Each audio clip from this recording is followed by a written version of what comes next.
Cat Burglar Review. Charlie Brooker has returned to Netflix with this interactive animated TV episode. It's quite different and something that should be quite fun. But is it? Well, let's find out. Here is a review of Cat Burglar. Just to let you know, this video will contain spoilers. Charlie Brooker, who brought us Black Mirror but more similarly Bandersnatch, a one-off special that was interactive, and an early adopter of the use of interactive TV shows on the platform. Cat Burglar is like Bandersnatch but relatively different. We follow the character Rowdy as he tries to break into a museum and steal what is the equivalent of the Mona Lisa in his world. However, he has a security guard he has to get past. And to get past him, you as the viewer have to go through 6 rounds of 3 questions, getting them all right to complete the episode. The interactive element has been flipped. Instead of needing to make the decision for the character in the show and each option paving them off onto a different narrative, you get given a selection of 3 questions and you have to get all of them right to be able to move on to the next part of the story. If you get it wrong, you lose a life and retry with a slightly different scene. Or alternatively, once you've lost all 3 lives, you go back to the beginning of the episode and have to start again. I thought this was a good way of keeping it interactive in a slightly different way to what we've seen before. We're in control of the character's fate based on our knowledge of trivia questions, which made it feel like there was more at stake, and you had to keep your eye on the prize a lot more. Rather than making decisions whenever they would appear on screen, the questions we were given were not necessarily difficult, and they must have had a lot in the bank as I went through the show quite a few times and got new ones every single time that I played along.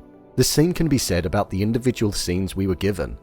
You could tell the start point of the section, as that would always be the same. You had before the wall, the security box, the entrance to the museum, the exhibition, the corner before getting the key, then the section before being able to open the curtain. These would always be the same because that is the trigger point.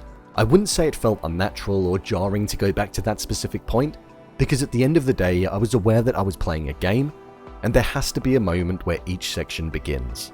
The cool thing was that we'd have a separate cutscene most of the time that we went through each section. I think they programmed 3 different scenes per section, in case users got them wrong or needed to go back. For example, Rowdy would go over the wall in 2 different ways, and I also saw him dig his way under the wall. The same can be said for the other parts of the episode. It showed a lot of creativity, and I imagine as a creator of the show, it would have been extremely fun to do.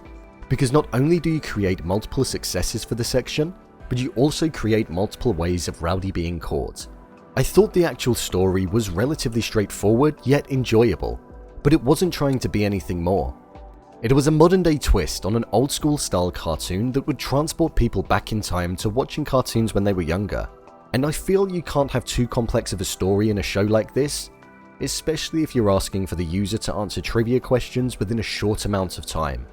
Otherwise, they go back to the start, and that could put people off watching. I thought the art style was extremely nice on the eye, and I'm glad they decided to go with that style.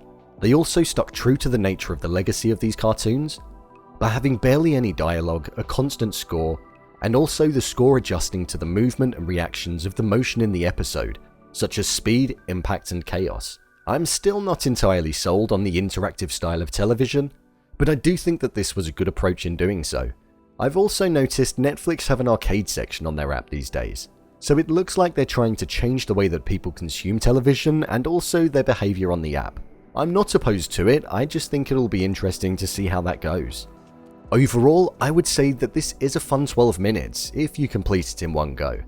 Even if you don't, it's still fun and enjoyable to watch an over-the-top burglar try and steal a painting, and witness all of the exaggerated boundaries that get in their way. It's not one that I'd necessarily go back and watch or play, as I feel I got everything I needed out of the few times I participated. I'd recommend giving this a watch and participating, as it's something that's a bit different. You get a bit of a nostalgia hit, and it's a way of testing out a different experience. What did you think of this episode? Did you enjoy it? Leave a comment down below, and don't forget to subscribe. I'll see you next time.